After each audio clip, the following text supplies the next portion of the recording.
Di sa kabila, Daddy. Sa kabila.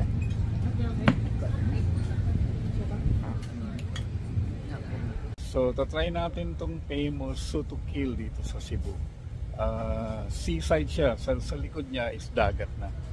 So, one of the best daw dito, yung scallop. Yan.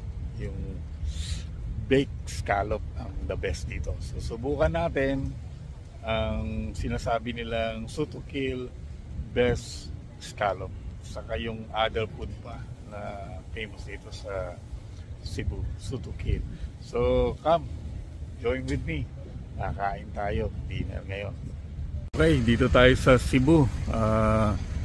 Sea View, Seaside Restaurant. Famous tong Soto Kill daw. Soto Kill. Okay, so famous to sa Cebu. So, tatry natin ngayon kumain dito. Okay.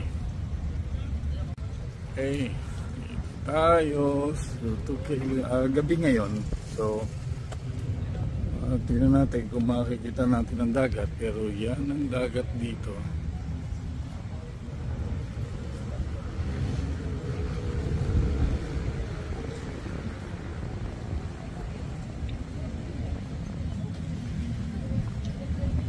Ayun si Mrs. ko, si Elmer, saka yung wife niya.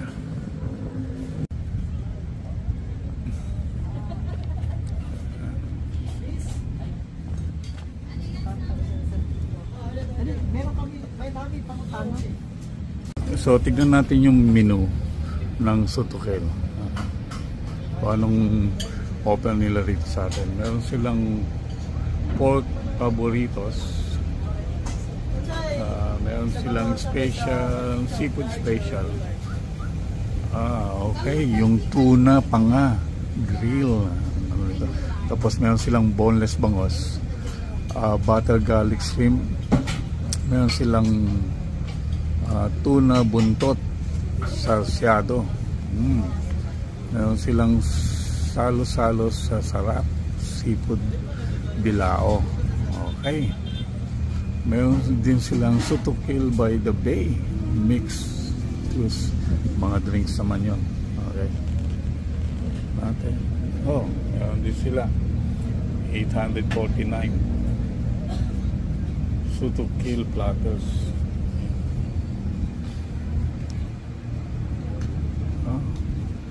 I cannot wait. Hindi na ako makapaghintay. Matingnan natin ang pagkain ng Soto Kill Cebu.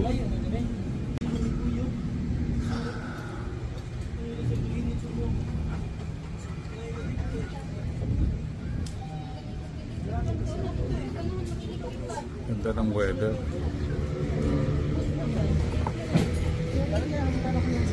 Sarap ng weather, ha? Oh, welcome to Cebu. Hello. Yes.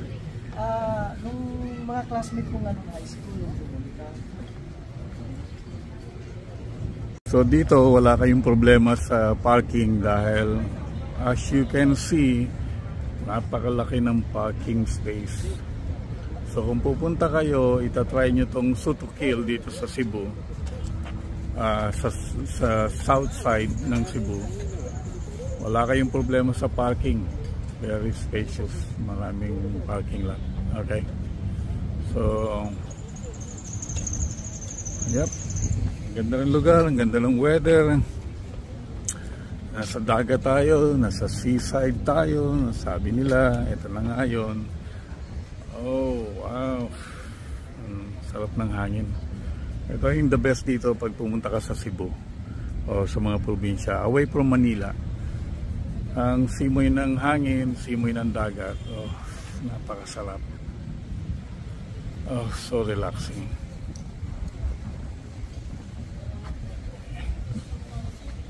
Yes, enjoy it. Mo-order na sila ng pagkain at ako yung nagba-vlog pa. Okay, better samahan ko na sila. Okay. Okay, dumating na yung order namin. Ito yung tuna belly. Ano naman to? Tuna? Tanigi, At kinilaw. kinilaw na tanigi. Hindi, tuna lang. Tuna. Erase. Kinilaw na tuna. Ito naman, Tanigi, tanigi na sinigang. At ito, of course, obvious na obvious, rice. Oo, di ba? As ito naman is kalamansi na may toyo. Sauce, di ba? Yan yung sausawan nito. Alam mo ano? Yan. Okay, so lagi meron pang ako ibang ulam nanonood na sa vlog in-order ni namin. So Mark hintayin pa Prince. natin. Okay? So, yep. Di ba taga-Thailand yan? Oo, taga-Thailand. Grabe ako. Yung misis niya. Pag pupunta kayo ng Cebu, hanapin nyo lang to. Yan. Magaling si Marcos. Best. Actually, kami na ng mga kain ng kain. Ito pa, Tapos dumating na. malaman mo yun. Malaman mo Ito na, si Kuya, siniserve. na masarap talaga yung biscuit. Okay. Ito, masarap. Drinks may kulangan na sir. Okay. Thank you. Yan, ang galing naman nila, ang bait-bait nila. Ito naman ang crispy pata ng Cebu. Tapos ito, scallop, baked scallop with cheese. Sarap. Parang ito yung order natin kanina, ang tanghali. Ayun, scallop. Scallop. Sabi kasi ng pamangkin ko, titay, try mo dyan yung scallop mo lang. Kahit saan, masarap. Yun. Ito na yung order namin. So, ang pangalan yung restaurant? Sutukil. Cebu. Okay. Famous to. Seaside.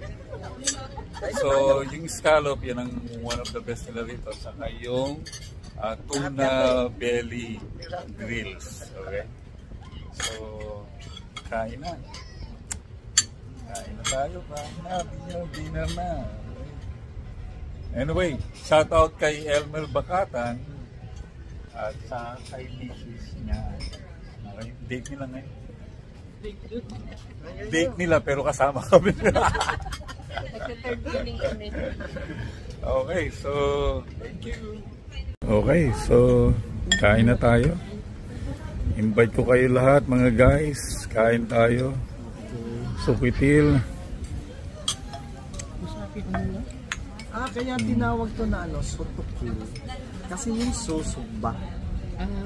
Yung Kilawin. tuna. Tuna. Yung kill, Yung kilawin. kilawin. Kaya sutukil. Okay, so narinig nyo, yun ang meaning ng sutukil. Bakit tinawag na sutukil? Okay? Yung tuwa. Kung hindi nyo na-gets, please comment. Sutukil, di ba? And then Tuwa. i-send ko sa inyo yung Ibig sabihin ng tuwa. meaning ng sutukil. So right now, kain muna kami, dinner time. And thank you for watching.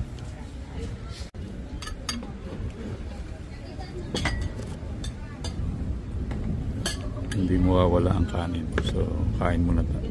Kanin muna.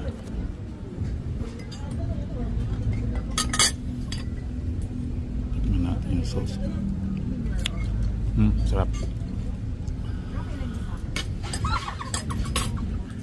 Tignan natin ng kilawin. Ito, masarap din. Tuna. Kaso lang, hindi maganda to pag lagi. Ganito na, ganitong Tignan natin yung kilawin na tuna. Talagang kilawin. Hilaw pa, no?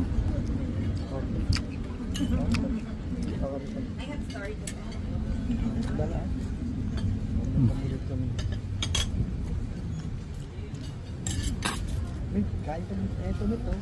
Ano nyo? Oh. Sarap to. Ito yata yung sausawan yan eh. Diba? Nagdagdag ako ng isa niyan. Nagdagdag ako ng isa. Hindi naman ako mahilig yan. So, ayan. Ito kasi paborito niya to eh. Yan ito. Paborito niya yan. Lapso yan. Empty kasi yan, no? Ito yung scallop. Tingnan nyo naman. Diba? Wow.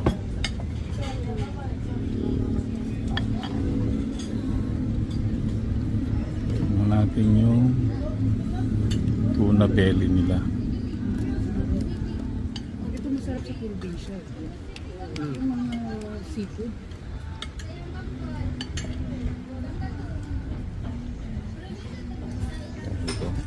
Tapos ang Cebu, dagat pa.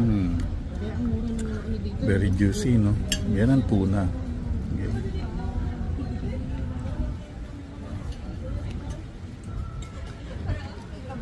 Oh, tuna nyo. Kuya, order na. Sabi niya. Okay na sa akin.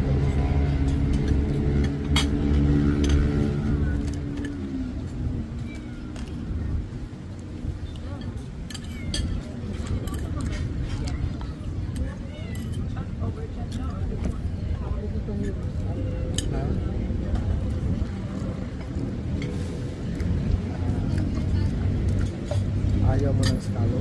Sarap. Sarap ng scallop.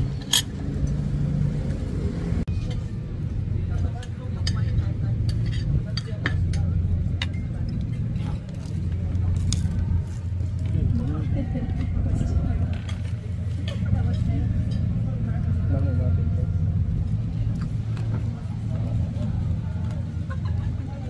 So, masasabi ko lang sa dinner namin, masarap. Nawala yung tuna. Green pala to. Nawala rin dito. Nawala yung scallop. Nawala yung kanin. Ang natira. Yan. Hindi, kainin mo yung scallop kasi ano eh. Nawala. marami naman eh. Ewan ko kung saan napunta. Tikim lang ako eh. Hindi ako mahilig talaga na ano. Best meron na dinner. sana talaba dito eh. Di ba meron din naman talaba doon, di ba? Sa Cavite. Sukutil, Cebu. Masarap din yung Best talaba dinner. niya. Sarap.